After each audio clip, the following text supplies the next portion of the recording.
Coming up on We Talk News this week, it's all about hemp. New York State gets it right, allowing existing hemp growers to grow THC cannabis. We have reaction.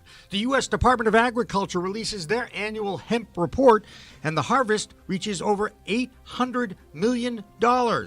South Dakota continues to battle over voter-approved legalization, and a cannabis jobs report by Leafly shows 33% growth from last year. Plus, taking the odor out of cannabis, is that a good thing?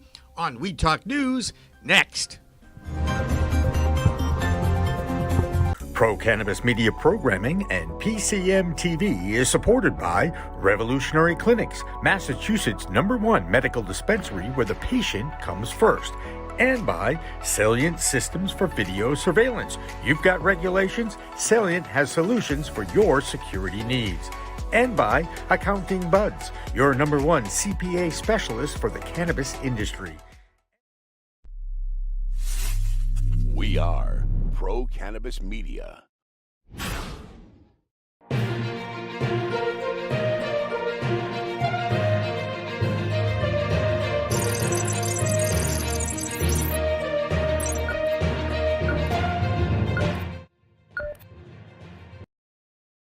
Hi, everyone. Welcome to We Talk News. I'm Elena Pinto reporting for Pro Cannabis Media.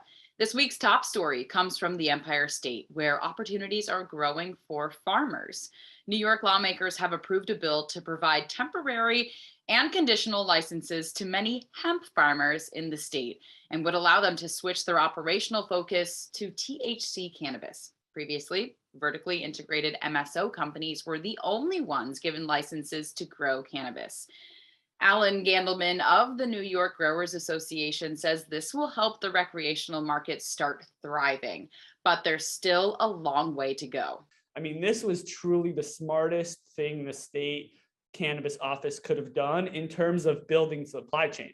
Now they need to do all the other smart things, which is actually license social equity dispensary owners, provide the grants, provide the loans, get people stood up. We have to build a mentorship program, an incubator program. There is a lot of work to do, but now we know that there's some form of a supply chain. We have processors already, like people like myself. I've been an organic vegetable farmer for 10 years. I have a 200-acre farm. We grow vegetables. We've been growing hemp for CBD for 4 years. We have a full GMP, nutraceutical, kosher, certified organic extraction facility that we've been running for years. You know, we make products for, people like Wegmans, for example, and we know what we're doing. We know what we're doing in the cannabis space. In the CBD molecule side, we're just going to add THC, and I really think this was a wise decision across the board.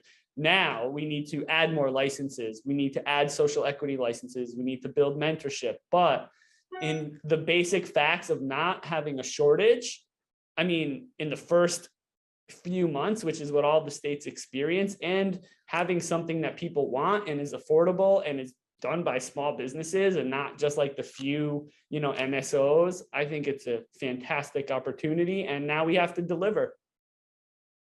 So thanks to hemp farmers, hopefully the people of New York will be able to buy their weed and smoke it too, sooner rather than later. And speaking of hemp, the numbers are in, and hemp is making big bucks in America. The U.S. Department of Agriculture says farmers harvested 33,500 acres of hemp in 2021. The total value of that, $824 million, proving the plant has a lot of green to offer the economy.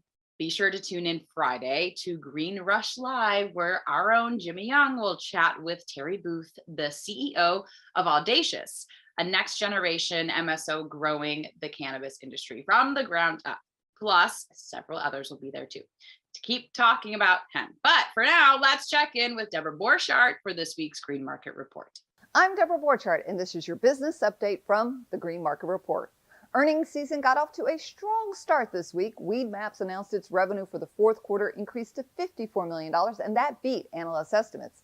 The outlook for 2022 is for full year revenue to be between $255 million and $265 million, and that's an over 30% growth. Innovative Industrial Properties announced total revenues of $58 million for the fourth quarter. They also generated total revenues of approximately $204 million for 2021. Turning Point Brands, maker of Zigzag papers, reported its fourth quarter sales were essentially flat at $105 million. Now, for the full year, though, their sales increased to $445 million.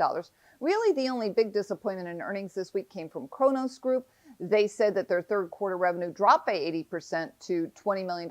However, that strong increase in earnings was overshadowed by a restatement of second quarter earnings and a whopping charge of $235 million. And on top of that, they said they're restructuring the company to cut costs. So it was a little bit of a mess. Well, this has been the Weed Talk News Business Update from the Green Market Report. I'm Deborah Borchardt. It's not just hemp growing in big numbers. More and more states are moving closer toward legal THC cannabis use. And this week, the battle over legal bud continues in South Dakota. Voters there approved legalization back in 2020, but it was invalidated by the state Supreme Court after a challenge by Governor Kristi Noem. And this week, South Dakota's Senate approved bills to legalize and tax marijuana in the state, as well as provide for expungements for low-level cannabis offenses. But here's the kicker. Governor Noem says she's still not ruling out the idea of a veto, saying she's skeptical about voter support for the reform, despite them outright voting for legalization 2 years ago. Another case of cannabis in a chokehold by a politician. So we'll have to see if Noem sticks to her guns or gets pressured out of that veto. More legalization news in Maryland. Last week, a House committee approved a pair of bills to put a cannabis legalization referendum on this November's ballot and begin setting up details for the program if voters approve. So the future of a budding industry looks hopeful there. And in New Jersey, Governor Phil Murphy says people can expect to see recreational cannabis sales start up within weeks. Voters there also approved legalization back in 2020, but the logistics of the market have yet to be set in motion. Murphy says he hopes that by March, quote, you're going to see explicit movement on the medical dispensaries, with some number of them being able to sell recreational, unquote. Hopefully this holds true. Sticking with the East Coast now, Jessie Lynn Dolan has a look at more legalization efforts in this week's Vermont Report. I'm Jessie Lynn Dolan from Nurse Grown Organics and Vermont Cannabis Nurses, and this is the Weed Talk News Vermont Report. To date, more than 30 Vermont cities and towns have opted to allow cannabis dispensaries within their limits, and the town meeting day vote will have a significant impact on the face of retail cannabis sales in the state.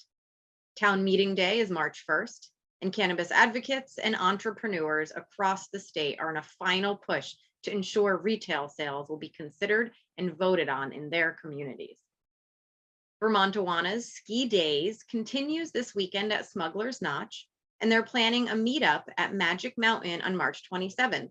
Their Ski Can Festival has been bumped to February 2023. The deadline for entering the Hetty Vermont Hetty's Growers Cup has commenced. The award ceremony will be April 16th in Essex. Senate Finance is taking up one of the many cannabis bills currently in legislation.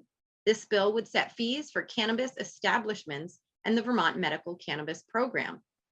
The Senate Finance Committee is also hearing testimony on another bill that is trying to sensibly designate small cannabis cultivators as farmers. The Vermont Coalition for Equity in Cannabis is asking for a new license category, which would allow farmers and small producers limited direct-to-consumer sales through delivery or pickup. They've also been asking for a nursery license, which would allow the sale of seeds and living but non-flowering plants to home cultivators and other licensees.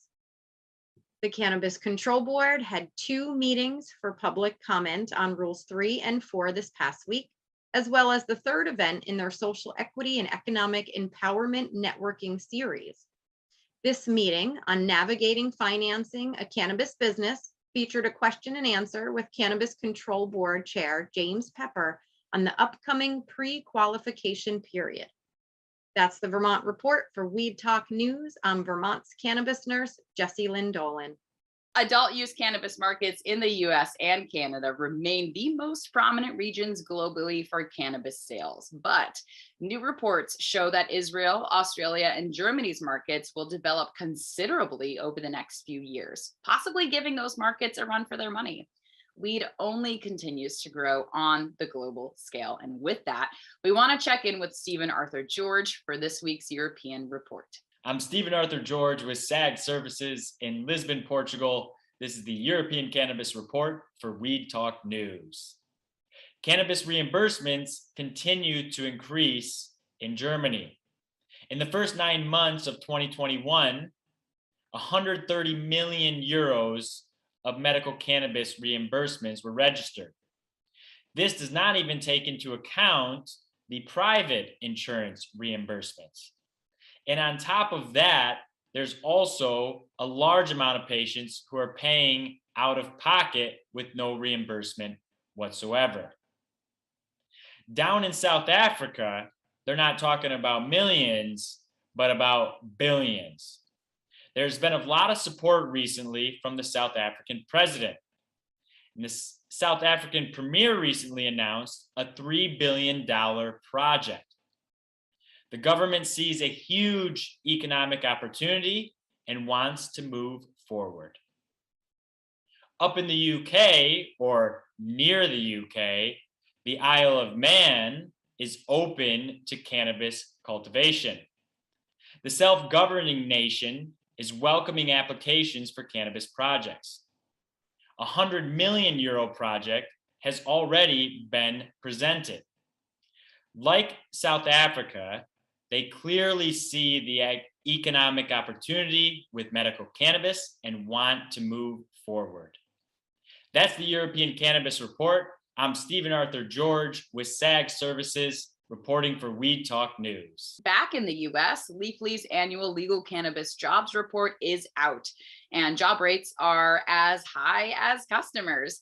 The report found last year created an average of 280 new cannabis jobs per day, a single year increase of 33%. And Massachusetts seems to be leading the way in growth. The Bay State seems to be rapidly bringing more licensed recreational retail stores online, adding to the state's job count. Cannabis industry workers now outnumber lawyers, police officers, firefighters, and physical therapists in the Bay State. Ron Marshalsea has much more in this week's Massachusetts report.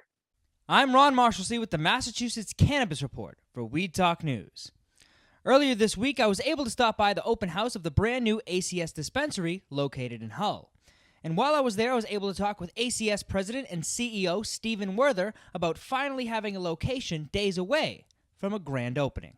We're very excited. It's been a long road and a lot of hard work, and you just can't get here soon enough. We've already been waiting about 7 days since we had our final inspection, and so it was submitted. So I'd expect, within the next few days, hopefully 2, 3, 4 days.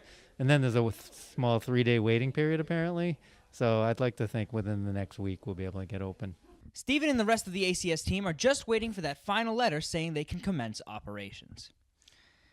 Jushi Holdings Incorporated is launching a series of branded cannabis products in Massachusetts, which includes the debut of some of its premium flower brands. Jim Cachepo, the CEO, chairman, and founder of Jushi, was quoted as saying, "We are excited to roll out our complete line of industry-leading brands and products to the people of Massachusetts. Through our high-performing retail stores in Tingsboro and Millbury and our newly expanded Lakeville grower-processor facility, we aspire to redefine the customer experience in Massachusetts." Jushi is also looking to acquire one additional adult-use dispensary because they plan to make more of their brands and products available across the state in the coming months. Finally, the BDSA, the leading provider of market research for the cannabis industry, has named Fernway as one of the top 5 cannabis brands in the nation to watch in 2022. The Northampton-based cannabis brand was ranked top 5 by dollar sales among vape brands in the Bay State for 2021. After launching a year ago, Fernway has quickly become Massachusetts' fastest-selling cannabis vape brand and is the market leader in the vape cartridge category. Their products are currently available at over 120 dispensaries.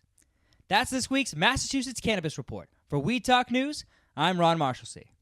Bay State Cannabis Report is supported by Holyoke Cannabis, Holyoke's finest cannabis recreational experience.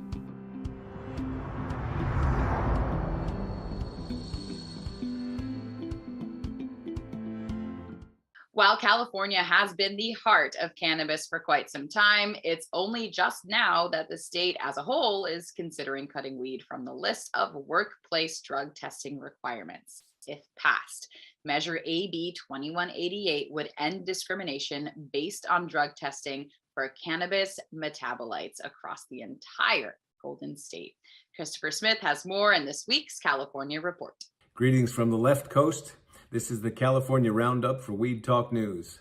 Now, I bet this is being covered already, but I'm going to throw it down anyway. The Leafly Jobs Report just came out, and the numbers are delicious. The cannabis industry has now created 428,000 jobs. That's a 33% increase from a year earlier and includes 83,607 jobs in California, and one of those is me. California expertise is being called in to help our East Coast compatriots in multiple cannabis fields. Last April, California Attorney Omar Figueroa published New York Cannabis Laws and Regulations 2021, available on Amazon. And now just this month, the law offices of Omar Figueroa have opened an outpost in Brooklyn and begun taking clients since February 2nd. Figueroa brings Stanford Law School quality and deep cannabis legal experience to New York, so they won't have to reinvent the wheel, he says. But will New York learn from California's mistakes? Economist Bo Whitney says, only half-jokingly, if New York is doing the opposite of what occurred in California, they'll be successful. There's a new California beverage company called Drink Loud. Here's the twist. While prohibitionists are doing everything they can to limit the amount of THC that patients and consenting adults are allowed to buy, this new brand is going the other way. A Drink Loud beverage is 100 milligrams of THC in a bottle that's less than 2 ounces, or it's about the size of a 5-hour energy drink. Start low and slow, as they say, or share with friends. But concentrated goodness is an environmentally friendly trend in cannabis products that's bound to make a splash. Downtown LA has a new cannabis hub called the Green Street Building, and that's where you'll find a 5,500 square foot super healthy restaurant and lounge called Gusto Green. Gusto Green. Come on out and be among the first to order Zeiss Farm crispy hemp leaf dipped in chickpea batter and hemp seed oil, or crispy spelt pancake made with Zeiss hemp leaf za'atar and dill sauce, and wash them down with a dry town made with lemon, sage hibiscus, and master kush terpenes. Now keep an eye on terpenes as a flavoring for health-forward drinks. It's going to blow up. You heard it here first. And I'm Christopher Smith, publisher of the American Cannabis Report, sharing California's cannabis jobs, legal chops, and drinks and nosh for Weed Talk News. A lobbying organization in Michigan is pushing for more cannabis industry safety measures. The Michigan Cannabis Manufacturers Association is going after the state's marijuana regulatory agency for enforcement of its safety regulations. The group claims that state agents could do more to take illegal, illicit cannabis off the market. And they want to see those changes implemented in the form of action. And with that, let's check in with Michigan Normal Executive Director, Rick Thompson. Rick. Hello again. This is the Michigan Report with Rick Thompson on Weed Talk News. Let's begin. Is the new Detroit adult use cannabis business licensing scheme significantly different from the last one? Two attorneys quoted in a recent MLive article think differently on the subject. And remember, the first ordinance offered by the city of Detroit to license recreational cannabis businesses in 2020 was thrown out by a federal judge for having favoritism toward long-term legacy Detroit residents and licensing awards. The new Detroit ordinance, just proposed several weeks ago, offers advantages in licensing to social equity applicants, but denies a pathway to recreational licensure for half of the current medical marijuana retail shop owners in the city. Cannabis Council attorney Thomas Levine believes ordinance language which gives advantage to social equity recipients has passed legal challenge in other cities. Changing the focus from legacy Detroiters to social equity applicants might make the language less controversial, but Levine recognizes that somebody's going to get sued because of the litigious nature of the industry. Now, one of those frequently litigious attorneys is Denise Polisella, who represents some medical marijuana retailers in Detroit. She doesn't like to see them cut out. She said, and I quote, "This is not the action of a city council at all serious about seeing recreational adult use retail facilities in Detroit," end quote. Now, lawsuits challenging the ordinance can't be filed until the ordinance is actually passed by city council, and that seems several weeks, if not months away. Now, in full disclosure, I serve on the Board of Normal of Michigan with attorney Tom Levine, and I did a real radio show syndicated on public stations across the state with Denise Polisella some years ago.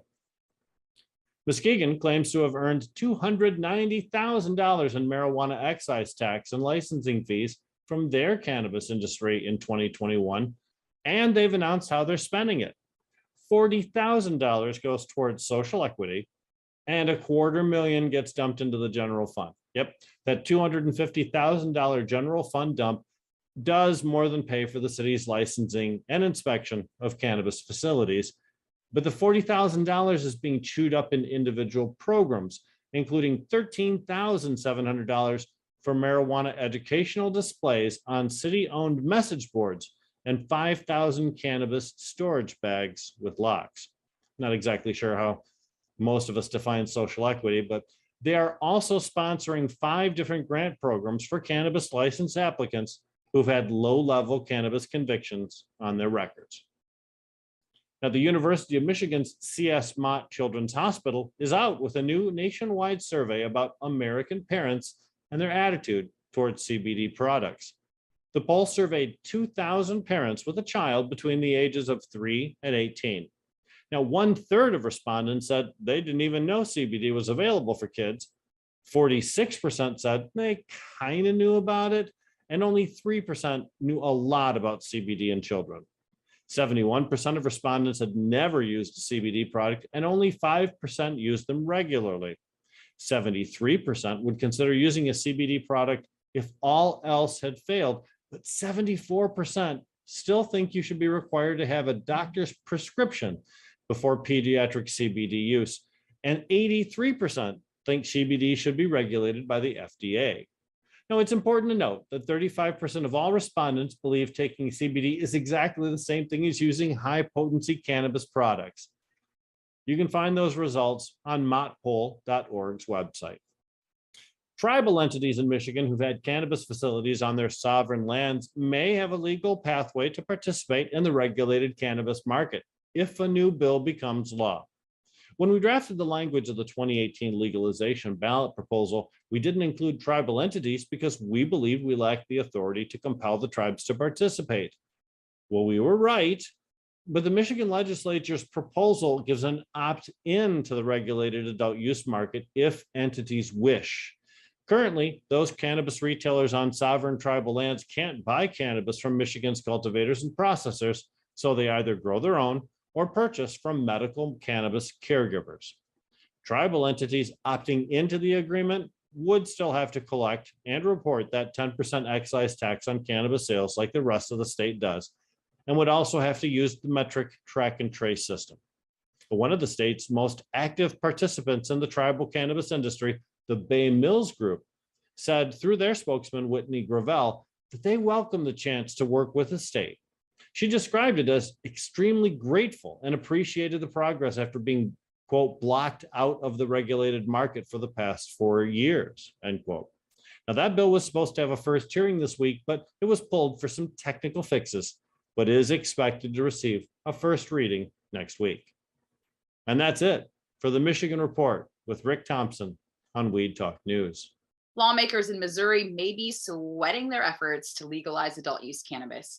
The recently introduced Cannabis Freedom Act aims to legalize recreational consumption, provide relief to nonviolent cannabis offenders, and allow restaurants, bars, and other private venues to sell cannabis.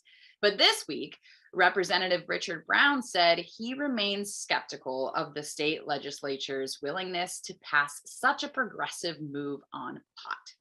With more from the Show Me State, here's Brandon Jones with this week's Missouri Report. Hey again, everybody. It's Brandon Jones from Distribution Maven with the Missouri Cannabis Report for Weed Talk News. And yeah, there is lots of talk about recreational passing here in the next few months. There's lots of different initiatives, and this newest one we are very hopeful for. But like we said, the representative is skeptical, and we kind of all are too, that they're going to be able to just legalize it in restaurants and everywhere else be, pop up basically dispensaries. So we still think that's a little ways away, but we are very, very hopeful that recreational is going to pass here in 2022 here in the state of Missouri. My first story today comes from O Greenway. The reports are finally coming in from 2021, all the final year-end reports. And here in the state of Missouri, over 10% of all jobs created in the state last year were in the cannabis industry. Over 7,000 jobs last year alone came about just in the cannabis industry. And with what we're seeing on the horizon here with recreational passing, only looks to be more and more jobs. My second story is a little bit scarier story coming out of the Kansas City Star. Basically, 3 different dispensaries have been robbed just in 2022 here in Kansas City proper. So 3 different dispensaries have been completely broken into, robbed, and taken out. And a lot of the people around here are saying it has a lot to do with the fair access to banking. So a lot of these robbers know that there's a lot of cash on site. My buddy Daniel Jones with Waxy Brown Flower Power Hour, they do a radio show here in the state of Missouri, definitely thinks that the fair access to banking is a big reason why these robberies are happening. So hopefully we'll get that changed, and then we can have a place to put the cash, one that keep everybody safe. So again, I'm Brandon Jones from Distribution Maven with the Missouri Cannabis Report for Weed Talk News. Thanks a lot, everybody. Have a great week. Cannabis cafes are coming to Music City. That's right. Bud and Brews are planning to open its doors this spring, and it will be Tennessee's very first business of its kind. The menu will pair elevated dishes with legal hemp-derived THC-infused condiments from company Craft Cannabis. The restaurant also plans to serve edible dessert options and drinks infused with the hemp-derived THC. Staying in the South, let's travel to Florida for this week's report with Heather Allman. I'm Heather Allman from Cannabis Law Report, bringing you the Weed Talk News Florida Report. For now, the state isn't budging on adult use cannabis, but a new survey by the University of North Florida's Public Opinion Research Lab revealed that 76% of Floridians support allowing people to possess small amounts of cannabis. The most supportive group was neither Democrats nor Republicans, but rather 90% of non-party affiliated voters. So while legalized cannabis may be on Florida's future wish list, it won't be happening on Governor Ron DeSantis' watch as he continues to maintain opposition to what he says is a putrid-smelling plant. In other news, while medical marijuana is a $1 billion industry in Florida, Black farmers are still fighting to cash in and secure a seat at the table. Despite a law requiring that one license be issued to a Black farmer, there are currently 22 medical marijuana operators controlling about 400 retail stores. However, not one license is Black-owned. Many Floridians believe that this delay mirrors the state's past discrimination because when the program started in 2015, the state required applicants to be in business for at least 30 years, which automatically weeded out minority farms lacking generational wealth. Florida has now reduced that time frame to 5 years, which is more achievable and realistic for the 2,200 plus Black farmers trying to find their way into the Florida industry. On Monday, the News Service of Florida reported the Department of Health is trying to impose a host of tough penalties against cannabis physician Dr. Joseph Dorn, including a permanent ban from ordering medical cannabis, a $10,000 fine, and a 5-year suspension of his medical license. The state charges were filed after Dorn allegedly failed to assess patients before ordering their medical cannabis. Dorn, whose Florida medical practice spans 3 decades, is accused of neglecting to conduct examinations of 2 undercover patients. Department of Health attorneys allege that instead of performing his duties, Dorn used his medical designation to liberally qualify medical marijuana patients after only performing a brief consultation and ignoring many of the requirements imposed by the legislature. According to Dorn's lawyer, Ryan Andrews, however, the only trick or scheme in the case is the act of sending intentional undercover patients to Dr. Dorn in a blatant attempt to entrap him into ordering medical marijuana based on falsehoods. The case comes amid Florida lawmakers considering a slew of new proposals intended to bolster the state's medical cannabis program and access to it, so we'll have to see how this one turns out. That's a wrap for We Talk News Florida Report. I'm Heather Allman from Cannabis Law Report. And finally, have you ever had to convince your neighbor that that smell was probably just a skunk and not weed? Well, you may be in luck. Cannabco Pharmaceutical Corporation just released results on an extensive lab report on its, quote, odorless cannabis product. The study was conducted by Centroid, a lab that specializes in odor assessment. Who knew there was such a thing? And through multiple tests, they found the Cannabco product showed a near 600% reduction in odor over regular weed. The report concluded the odorless cannabis was barely detectable within a 4-meter radius, while regular cannabis odor was disruptive and impactful up to a 50-meter radius. A smoke that doesn't put off any smell? Well, definitely goes to show you what a whole new world of weed it really is. And that's all for Weed Talk News this week. I'm Elena Pinto for Pro Cannabis Media. But I kind of like the smell. I don't know. What about you? Weed Talk and In the Weeds are two productions of Pro Cannabis Media supported by Revolutionary Clinics, one of the top medical cannabis dispensaries in the Massachusetts area, now with 3 locations in Greater Boston, 2 in Cambridge and 1 on Broadway in Somerville.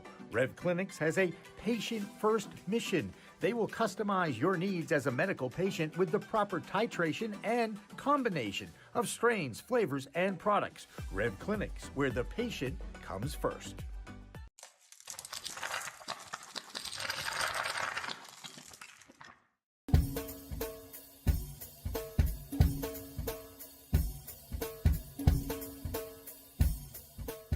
Difference is building a solution for that individual.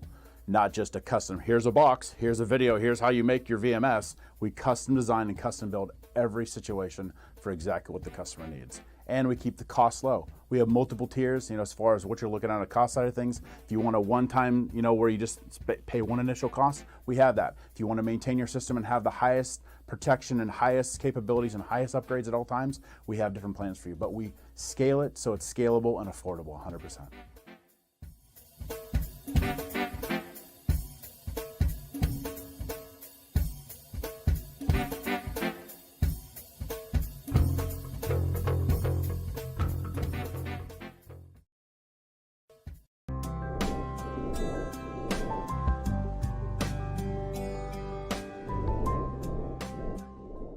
Pro Cannabis Media programming is available live and on demand on our Facebook page at Pro Canna Media, on Instagram at Pro Cannabis Media, on LinkedIn also at Pro Cannabis Media, on YouTube and YouTube Live on Pro Cannabis Media, Twitter at Pro Canna Media, and on twitch.tv/Pro Cannabis Media. So like, share, and subscribe to all of our content, newsletters, and shows live or on demand. We are Pro Cannabis Media.